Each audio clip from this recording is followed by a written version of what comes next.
Hizbullah melancarkan serangan balas dendam ke Israel seusai Zionis menyerang Libanon. Tak tanggung-tanggung, 35 roket Hizbullah menghantam Kiryat Shmona pada Jumat 10 Mei. Serangan itu membuat Kiryat Shmona terbakar membara. Inilah penampakan Kiryat Shmona yang penuh dengan api lantaran dibakar 35 roket Hizbullah. Serangan itu memicu kebakaran selama berjam-jam hingga memicu evakuasi massal di Kiryat Shmona. Serangan balas dendam itu membuat pasukan pertahanan Israel atau IDF berkumpul di sebuah titik untuk memadamkan api.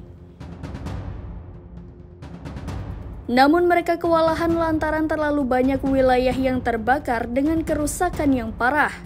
Melihat situasi dan kondisi di Kiryat Shmona yang nyaris ludes akibat serangan Hizbullah, meski begitu, IDF mengklaim Iron Dome-nya berhasil menangkis 15 roket militan Libanon.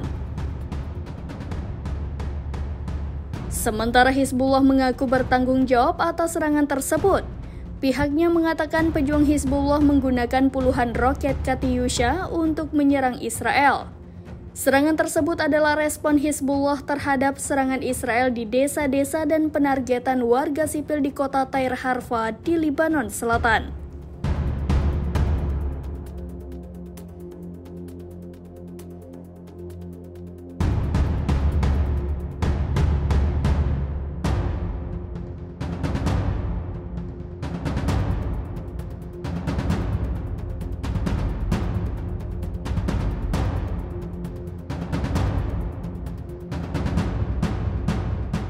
Download Tribun X sekarang, menghadirkan lokal menjadi Indonesia.